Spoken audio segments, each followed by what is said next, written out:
সুপ্রিয় দর্শক, সবাইকে স্বাগত জানাচ্ছি এনটিভির নিয়মিত আয়োজন স্বাস্থ্য প্রতিদিন অনুষ্ঠানে। আপনাদের সাথে রয়েছি আমি ডাক্তার মোনা তাসিন। আজ আমরা যে বিষয়টি নিয়ে আলোচনা করব সেটি হচ্ছে ব্রঙ্কিয়াল অ্যাজমা ও তার চিকিৎসা।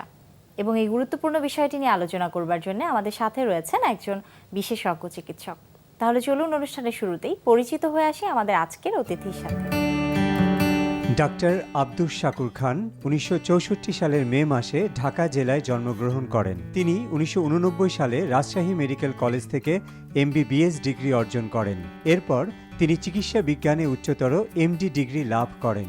বর্তমানে তিনি জাতীয় বক্ষব্যাধি ইনস্টিটিউট ও হসপিটালে রেসপিরেটরি মেডিসিন বিভাগের সহকারী অধ্যাপক হিসেবে কর্মরত। এছাড়াও তিনি treasurer Bangladesh lung foundation. Sir, আপনাকে স্বাগত জানাচ্ছি আমাদের আজকের অনুষ্ঠানে। ধন্যবাদ।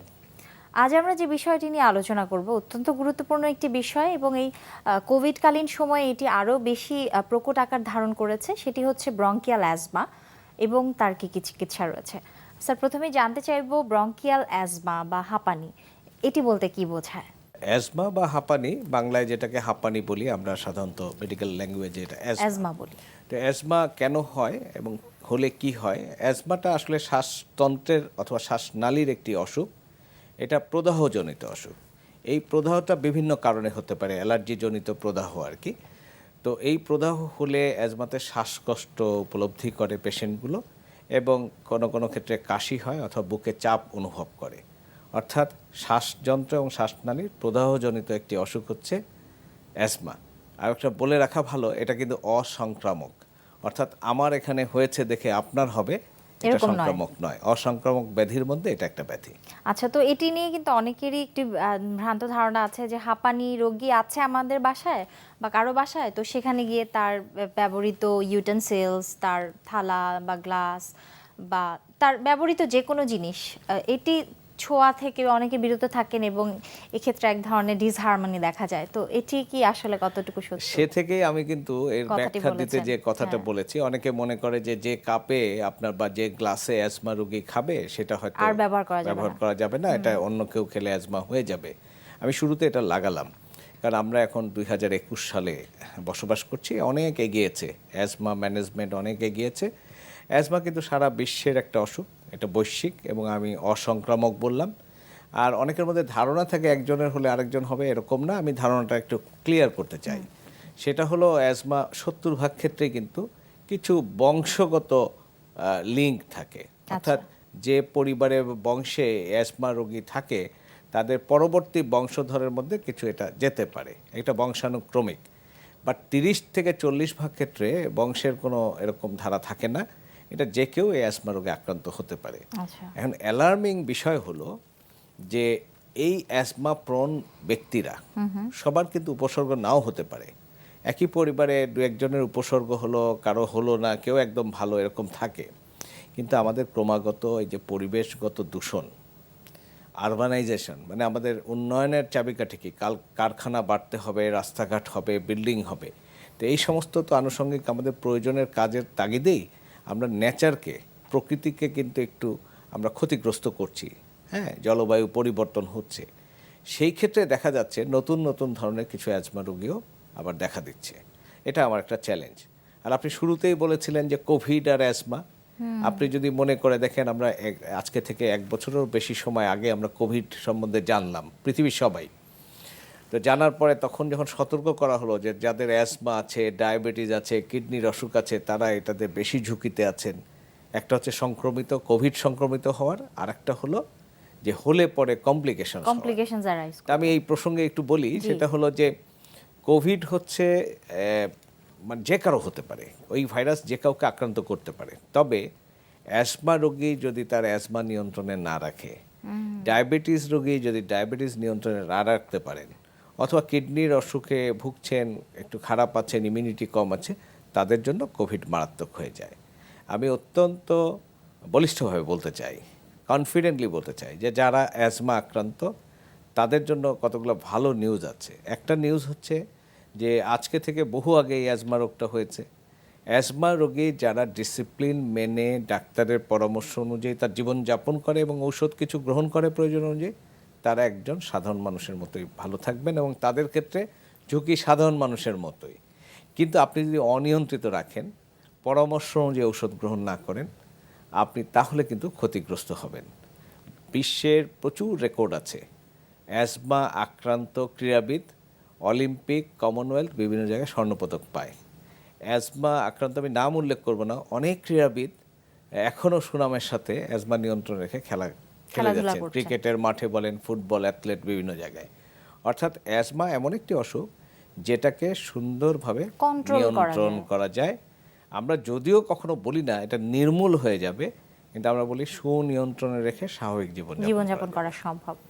আচ্ছা স্যার, আপনি বলছিলেন যে অ্যাজমার ক্ষেত্রে ফ্যামিলিয়াল একটি প্রিডিসপোজিশন অনেক সময়ই কাজ করে, তো আর কি কি কারণ আছে এই হাঁপানি রোগটি হবার পেছনে? একটা তো ফ্যামিলিয়াল ডিসপোজিশন আমি বললাম, আছেই, আরেকটা হচ্ছে পরিবেশগত দূষণ, আচ্ছা আর কিছু কিছু ক্ষেত্রে ড্রাগ ইনডিউসড অ্যাজমা বলে, মানে এটা বিশেষ বিশেষ কিছু কিছু ঔষধের ক্ষেত্রেও অ্যাজমা টেন্ডেন্সি ডেভেলপ করতে পারে। মূলত এগুলোই, এর আচ্ছা। বাইরে তেমন কিছু নেই। তো একজন রোগী যখন হাঁপানিতে আক্রান্ত হন, তো একেবারে মাইল্ড থেকে সিভিয়ার পর্যায় পর্যন্ত কি কি ধরনের উপসর্গ আপনারা দেখতে পান? আসলে অ্যাজমার মূল উপসর্গ যদি আমরা বলি যে কাশি, শ্বাসকষ্ট, বুকে চাপ অনুভব হওয়া, এর সাথে একটা কথা জুড়ে দিই, ইট ইজ এপিসোডিক। এটা এমন নয় যে সারা বছরব্যাপী লেগে থাকবে, অর্থাৎ তার অ্যাটাকগুলোর মাঝখানে সে স্বাভাবিক থাকবে। তাহলে কাশি, শ্বাসকষ্ট এবং বুকে চাপ অনুভব করা, বুকে এক ধরনের আওয়াজ তৈরি হওয়া যেটাকে আমরা হুইজ বলি, এটাই হচ্ছে মূল উপসর্গ। এবং এই উপসর্গ একইভাবে মাসব্যাপী, বছরব্যাপী থাকবে না। এটা যখন অ্যাটাকের সময় এগুলো থাকবে, যখন উনি কন্ট্রোলে থাকবেন তখন একজন সাধারণের মতো। So it is called episodic type of problem. তো অ্যাজমার উপসর্গগুলো এরকম। এটি কি বয়স ভেদে কখনো রোগীকে খুব আমরা- বেশি কষ্ট দেয় কিনা? আমরা বেশিরভাগ ক্ষেত্রে জানি যে এই অ্যাজমা এটা সাধারণত কম বয়সেই উৎপত্তি হয় বেশি, মানে দেখা দেয়। আচ্ছা আমাদের একটা হিসাব আছে, সে রাফলি আমরা বলতে পারি যে 50 থেকে 60% অর্থাৎ 50-60% ক্ষেত্রে মানে 10 বছর বয়সের মধ্যে অ্যাজমার উপসর্গ দেখা দেয়। আর তাহলে থাকলো বাকি 40 ভাগের ক্ষেত্রে যে কোনো সময় দেখা দিতে পারে। আমরা যদি দেখি কারো অ্যাজমার কোনো উপসর্গ আগে ছিল না, 40 বছর বা 45 বছর পরে তার উপসর্গগুলো হুবহু অ্যাজমার মতো এবং প্রমাণিত হলো যে অ্যাজমা, সেটাকে আমরা বলি লেট অনসেট অ্যাজমা। তাহলে আমি এটা বলতে পারি যে এটা তরুণদের একটা অসুখ, আচ্ছা, এটা শিশুদের একটি অসুখ এবং এটা অন্য বয়সেও হতে পারে, বৃদ্ধদেরও হতে পারে। তবে সব ক্ষেত্রেই নিয়ন্ত্রণ যোগ্য একটি অসুখ। অ্যাজমার কি বিশেষ কোনো প্রকারভেদ আছে কিনা, তো সেগুলো যদি থাকে কি কি? হ্যাঁ, আমরা অ্যাজমার যদি একদম অনেকভাবে প্রকারভেদ হতে পারে। আমরা যদি বলি যে মানে কে কতটুকু বেশি আক্রান্ত সেই অনুযায়ী কিছু বলি। একটা হচ্ছে এপিসোডিক অ্যাজমা, অর্থাৎ তাকে বলা হয় যে সাধারণ মানের একটা অ্যাজমা, এটা বছরের কোনো একটা সময় একটু আধটু প্রবলেম ক্রিয়েট করে। আর অনেক ক্ষেত্রে বলা হয় ক্রনিক অর পারসিস্টেন্ট অ্যাজমা, তাদের ক্ষেত্রে এই মেয়াদটা একটু দীর্ঘমেয়াদী কষ্ট হয় এবং তাদের ক্ষেত্রে কন্ট্রোল করা একটু দুরূহ হয়। তবে আমাদের স্টেপ কেয়ার ম্যানেজমেন্টের মধ্যে সেটা কন্ট্রোল করা সম্ভব। আরেকটি আছে, এটাকে আমরা রেজিস্ট্যান্ট অ্যাজমা বলি, আমি একটু সহজে বোঝার জন্য বলছি। সেটা হচ্ছে দেখা যাচ্ছে গতানুগতিক যে ঔষধগুলো আবিষ্কৃত হয়েছে এবং আমরা স্টেপ কেয়ার ম্যানেজমেন্টের মাধ্যমে সেই ঔষধ দিয়ে রোগীদেরকে ভালো রাখি, কারণ আমাদের টার্গেট হচ্ছে যে ঔষধের এমনভাবে প্রয়োগ করব যার জন্য যতটুকু প্রয়োজন, এটাই স্টেপ কেয়ার। এখন এর বাইরে একটা গ্রুপ আছে, ধরতে পারেন এটা 5%, তাদের ক্ষেত্রে দেখা যায় ইন্টারভেনশন। যেমন আজকাল আপনি জানেন মলিকুলার ল্যাবে কিছু মেডিসিন তৈরি হয়, সেই জাতীয় মেডিসিন। আবার কোনো কোনো ক্ষেত্রে থার্মোপ্লাস্টি নামে একটা প্রসিডিওর আছে, ব্রঙ্কোস্কোপির মাধ্যমে হিট দিয়ে একটা বিশেষ প্রক্রিয়ায় কমানো হয়। কোনো কোনো ক্ষেত্রে সব কিছুর কম্বিনেশনে এক ধরনের চিকিৎসা দেওয়া হয়। এটা কিন্তু মাত্র 1-5% রোগীর ক্ষেত্রে। বাকি 95 ক্ষেত্রে কিন্তু সাধারণ যে ওষুধগুলো আছে অ্যাজমার, এবং এখানে বলে রাখা ভালো, অ্যাজমা যেহেতু শ্বাসযন্ত্রের অসুখ, অর্থাৎ আমরা যে ওষুধগুলো সরাসরি শ্বাসযন্ত্রে পাঠানো যায়, অর্থাৎ অ্যারোসল মাধ্যমে আমরা ইনহেলার অথবা পাউডার, ড্রাই পাউডার আকারে শ্বাসের সাথে টেনে নিই, অ্যাজমা মেইন স্ট্রিম ট্রিটমেন্টটা সেগুলোর মাধ্যমে হওয়া উচিত। তাতে করে অল্প মাত্রায় পরিমিত মাত্রায় অসুখকে অনেক নিয়ন্ত্রণে রাখা যায়, নিয়ন্ত্রণ পার্শ্ব করা প্রতিক্রিয়া সম্ভব। বিহীন। এছাড়াও কি আর কোনো ধরনের ইনভেস্টিগেশনের সাহায্য আপনাদের নিতে হয় কিনা? জি, আমরা যেমন সব রোগের ক্ষেত্রে প্রযোজ্য, অ্যাজমার ক্ষেত্রে বলবো যে অ্যাজমার রোগীদের ইতিহাসটা খুব সব রোগের মতো এখানে খুব ইম্পর্টেন্ট। গুরুত্বপূর্ণ, অর্থাৎ তার কবে থেকে শুরু হলো, ফ্যামিলি অ্যাসোসিয়েশন, তার সিমটম কি হয়, এগুলো জিজ্ঞেস করা, এটাকে বলা হয় হিস্ট্রি। দেন ক্লিনিক্যালি ইভ্যালুয়েট করে ডক্টরও বুঝতে পারেন, কিন্তু সেটার কিছু প্রমাণ লাগে, দালিলিক প্রমাণ। দালিলিক প্রমাণ হলো যে অ্যাজমার মতো করে আরও কিছু অসুখ আছে, যেমন সিওপিডি, ধূমপানজনিত, উপসর্গগুলো কাছাকাছি, অথবা আমরা ওর কিছু সময় নিউমোনিয়া, লুকানো নিউমোনিয়া থাকে, অথবা একটা যক্ষার রোগী কাশছে, ওটাকেও আমরা অ্যাজমা মনে করতে পারি। তাহলে এই জিনিসগুলোকে পৃথক করার জন্য আমার ইতিহাসের পাশাপাশি কিছু পরীক্ষার প্রয়োজন হয়। ধরেন একটি বুকের এক্স রে আমি করলাম, এক্স রে করে দেখলাম ইট ইজ ফাইন, তাহলে আমরা বুঝলাম যে ওকে এটা নিউমোনিয়া নয়, এটা ওইটা নয়, এরকম অর্থাৎ ডিফারেন্সিয়েট করার ডিফারেন্সিয়েট জন্য করা। কিছু এরপরে আসেন যে অ্যাজমা রোগীর যে শ্বাসনালীটা যে সংকুচিত হয়ে যায়, বাধা দেয়, সেটা মাপার একটি পরীক্ষা আছে, এটাকে বলে স্পাইরোমেট্রি। এই স্পাইরোমেট্রি দিয়ে আমি আমার ফ্লোটাকে, আমি আমার শ্বাসযন্ত্রের ক্যাপাসিটিটা মাপতে পারি, মানে পেশেন্টের মাপলাম। এই মাপলে দেখব যে এটা অবস্ট্রাকটিভ কিনা, অর্থাৎ শ্বাসনালী সংকুচিত হয়েছে কিনা। শুধু সংকুচিত হলেই হবে না, সেটা আবার রিলিভার ড্রাগ দিয়ে অপটিমাম আবার ডাইলেট করে কিনা, ফাংশনটা আবার ভালো ইমপ্রুভ হয় কিনা, সেটাও দেখা হয়। এটাকে বলা হয় স্পাইরোমেট্রি উইথ রিভার্সিবিলিটি, অর্থাৎ যা সমস্যা Reversibility হচ্ছে যে test, সেটিও। রিভার্সিবিলিটি। তো আচ্ছা। এইগুলো দিয়ে আমরা মোটামুটি অ্যাজমা, নির্ণয় করেন। সিওপিডি নাকি অন্য কোনো কারণে কাশি, অন্য কোনো কারণে শ্বাসকষ্ট। আর একটা বলে রাখি, একটা এজ আছে তাদের ক্ষেত্রে কিছু মানসিক, অর্থাৎ সাইকোসোম্যাটিক দেখা যায়, এটা টিনেজার্স ডিজিজ বলে, Hyperventilation এর যে- সেলফ হাইপারভেন্টিলেশন হচ্ছে, অনেক সময় কনফিউজ হয়, স্ট্রেস, অনেক কিছুর এবং কারণে। সেই সমস্ত বিষয়গুলোকে কিন্তু একজন চিকিৎসক হিসেবে আমার দায়িত্ব হচ্ছে ক্যাটাগরাইজ করা। একদম। এখন একটু জানতে চাইবো যে এর ম্যানেজমেন্টের জন্য কি কি ব্যবস্থা রয়েছে? প্রথম যেটা ব্যবস্থা সেটা হচ্ছে যে অবশ্যই অ্যাজমা রোগী যারা, তাদের উপসর্গ নিয়ে চিকিৎসকের কাছে যখন আসবেন এবং চিকিৎসক ডায়াগনোসিস করবেন এটা অ্যাজমা, ডায়াগনোসিসও কিন্তু একটা ম্যানেজমেন্টের পার্ট, যে আমার ডায়াগনোসিস হলো। সেকেন্ড থিং হলো, আমি একটু আগে বলেছিলাম যে একটা স্টেপ কেয়ার ম্যানেজমেন্ট অ্যাজমার ক্ষেত্রে আমরা মেনে Follow করেন, চলি। এই মেনে চলাটা কিন্তু গ্লোবাল ইনিশিয়েটিভ এগেনস্ট অ্যাজমা। এটা গ্লোবালি আমরা যেমন করি, ইউএসএতেও তেমনই করে, একই ইউকেতে চিকিৎসা। তেমন, একই চিকিৎসা, একই ধরন। তো এই ধরনের মধ্যে প্রথম হচ্ছে রিলিভার ড্রাগ, আমি সহজ করি, অর্থাৎ আমার কাশি এবং শ্বাসকষ্ট হচ্ছে, সেটাকে তাৎক্ষণিকভাবে রিলিফ দেওয়ার জন্য ড্রাগ, এটাকে বলি রিলিভার। এবং সেই রিলিভার ড্রাগও কিন্তু আমরা পাফের মাধ্যমে, অর্থাৎ শ্বাসের মাধ্যমে গ্রহণ করি, ইনহেলার। আচ্ছা।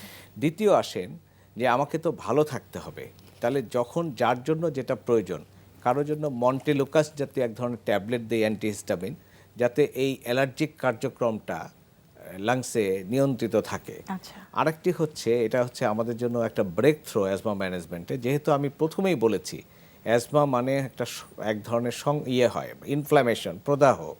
এই প্রদাহ নিয়ন্ত্রক ওষুধটাকে বলা হয় হচ্ছে ইনহেল কর্টিকোস্টেরয়েড। এই ইনহেল কর্টিকোস্টেরয়েড জাতীয় ইনহেলার সাধারণত রোগীরা বললেই শুনবে যে তাদেরকে এটা বলা হয় আপনি চলমান রাখবেন এই ওষুধটি, ইনহেলারটি সকালেও নেবেন, রাত্রেও নেবেন। সেটা হচ্ছে প্রিভেন্টর ড্রাগ, অর্থাৎ রোগটা যেন আমাকে কষ্ট না দেয়, আমার শ্বাসনালীকে ভালো রাখে।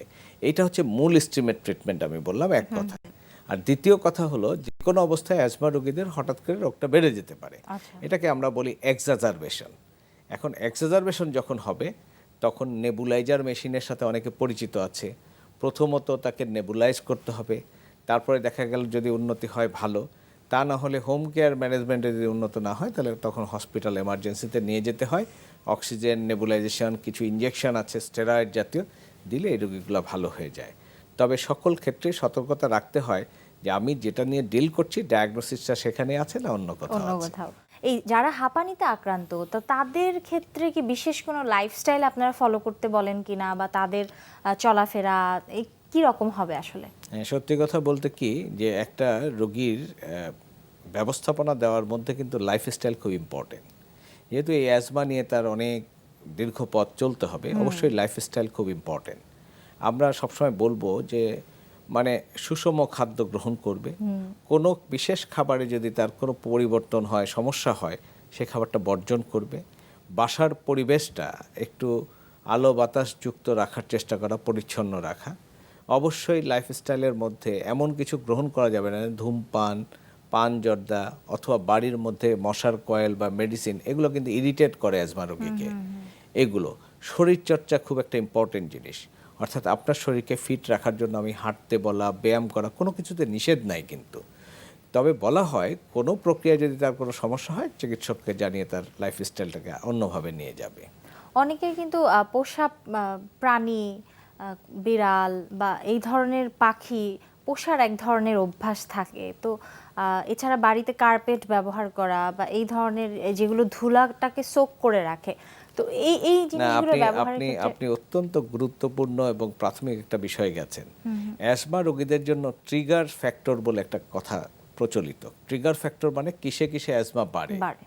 ধুলাকণা যেমন বললাম, পশু পাখির লোম যেটা, এবং আমরা বলি কার্পেটের মধ্যে যে জমে থাকা মাইটস, এই জাতীয় জিনিসগুলো কিন্তু অবধারিতভাবে 90% রোগীর ক্ষেত্রে দেখা যায় এটা ট্রিগার। যদি তাই ট্রিগার হয় তাহলে অ্যাজমা রোগীর বাসায় কার্পেট থাকবে না। যদি থাকেও সিনথেটিক কার্পেট, সেটাকে নিয়মিত বলা হয় যে ভ্যাকুয়াম ক্লিনার দিয়ে ক্লিন করতে হবে। তারপরে হচ্ছে পশু, মানে পেট বলি আমরা যাদেরকে, অনেকে কুকুর, বিড়াল এগুলো রাখা হয়, অ্যাজমা পেশেন্টের বাসায় এগুলো থাকবে না। ইভেন ফুলের বাগান করতে গেলেও ফুলের রেণুও একটা ট্রিগার, অর্থাৎ সেটাও বাড়ির মধ্যে বা বাড়ির বারান্দায় না রাখাই উচিত যেখানে অ্যাজমা রোগী আছে। উইন্টারে বা ওয়েদারের সাথে কোনো রিলেশন আছে কিনা, বা যদি থাকে সেক্ষেত্রে কি করণীয় আছে? জি, আবহাওয়াগত যে পরিবর্তন হয়, আমরা শীতের সময় কয়েকটা জিনিস খেয়াল করি। শীতের সময় হচ্ছে একটা হচ্ছে ঠান্ডা, আর একটা হচ্ছে শুষ্ক আবহাওয়া। এই ঠান্ডা শুষ্ক আবহাওয়ার ক্ষেত্রে কিছু রোগী আছে এই সময়টা অ্যাজমার মানে প্রকোপটা তাদের বেড়ে যায়। আবার এই রোগীর সংখ্যাও কম নাই যারা গরমে ঘেমে গেলে আক্রান্ত হয় অথবা গরম আবহাওয়াতেই বেশি ক্ষতিগ্রস্ত হয়। অর্থাৎ সকল ঋতুতেই আছে, তবে একটা বিশেষ গ্রুপ এই শীতকালে বেশি কষ্ট পেয়ে থাকে এই শুষ্ক আবহাওয়া এবং ঠান্ডার জন্য। স্যার, আমাদের এই অনুষ্ঠানের একটি নিয়মিত সেগমেন্ট হচ্ছে বিভিন্ন খাদ্যের পুষ্টি গুণাগুণ সম্পর্কে দর্শকদের দেখিয়ে আসি, সেটি এখন দেখিয়ে আসব। সুপ্রিয় দর্শক, দেখছেন স্বাস্থ্য প্রতিদিন। অনুষ্ঠানের এই পর্যায়ে দেখে নেব বিভিন্ন খাদ্যের পুষ্টি গুণাগুণ সম্পর্কে আমাদের পুষ্টিবিদের কাছ থেকে। আঙ্গুর কিন্তু অত্যন্ত সুস্বাদু একটি ফল, সবার খুব প্রিয়, সারা বছর আমাদের দেশে পাওয়া যায়। তো এই আঙ্গুর কিন্তু শুধু মিষ্টি না, এটার যে আমাদের শরীরে এর যে উপকারিতা সেটা না বললেই না। আঙ্গুরের মধ্যে কিন্তু অনেক কম ক্যালোরি পাওয়া যায়, অর্থাৎ আমরা মনে করি এটা মিষ্টি বলে হয়তো অনেক বেশি ক্যালোরি চলে আসবে, না। প্রতি 100 গ্রাম আঙ্গুরে কিন্তু মাত্র 32 কিলো ক্যালোরি পাই, তবে এর জিআই ইন্ডেক্স একটু বেশি, অর্থাৎ এটি কিন্তু আমাদের শরীরে ডাইজেশনের প্রথম ধাপেই অ্যাবজর্বড হয়ে যায়। তাই আমাদের রক্তের মধ্যে কিন্তু চিনির মাত্রাটা খুব দ্রুত বেড়ে যায়। তবে যাদের ডাইজেশনে করতে সমস্যা হয় অনেক অসুস্থতার কারণে, যেমন জ্বরে আমাদের ডাইজেস্টিভ সিস্টেমটা অনেক দুর্বল হয়ে যায়, তখন কিন্তু আমরা তাদেরকে আঙুরের রস বা আঙুর দিলে তারা খুব সহজেই ক্যালোরিটা পাচ্ছে, শক্তিটা পাচ্ছে, তাদের শরীরে তখন প্রচুর এনার্জির দরকার হয়। আর এমনিতেও অনেক রুগী আছে যারা মুখে খেতে পারে না, তাদের শরীরে ফুড ইনটেকটা কম হচ্ছে, ক্যালোরি ইনটেকটা কম হচ্ছে, তখন কিন্তু আমরা আঙুরের মাধ্যমে এই অভাবটা পূরণ করতে পারি। আঙুরে 7% কার্বোহাইড্রেট আছে, আর 92%ই কিন্তু জলীয় অংশ। এর মধ্যে প্রচুর ভিটামিনস, মিনারেলস আছে, এটা না বললেই না। এর calcium, phosphorus, iron, vitamin C. সাধারণত ভিটামিন সি আলোতে, বাতাসে, তাপে নষ্ট হয়ে যায়, একটু নাড়াচাড়াতেও কিন্তু নষ্ট হয়ে যায়। তাই যত তাড়াতাড়ি সম্ভব ভিটামিন সি সমৃদ্ধ খাবার যদি আমরা খাই, তাহলে কিন্তু আমরা তার সম্পূর্ণটাই পেয়ে যেতে পারি। এছাড়া কিন্তু আঙুর কনস্টিপেশন, ডিসপেপসিয়া, তারপর আরও heart disease, migraine, kidney trouble, এগুলোতে কিন্তু খুব ভালো উপকার দেয়। স্যার, আপনাকে অসংখ্য ধন্যবাদ আমাদের অনুষ্ঠানে আসবার জন্য এবং গুরুত্বপূর্ণ তথ্য পরামর্শ দেবার জন্য। আপনাকেও ধন্যবাদ। সুপ্রিয় দর্শক, এতক্ষণ দেখছিলেন স্বাস্থ্য প্রতিদিন। কথা হচ্ছিল ব্রঙ্কিয়াল অ্যাজমা ও তার চিকিৎসা নিয়ে।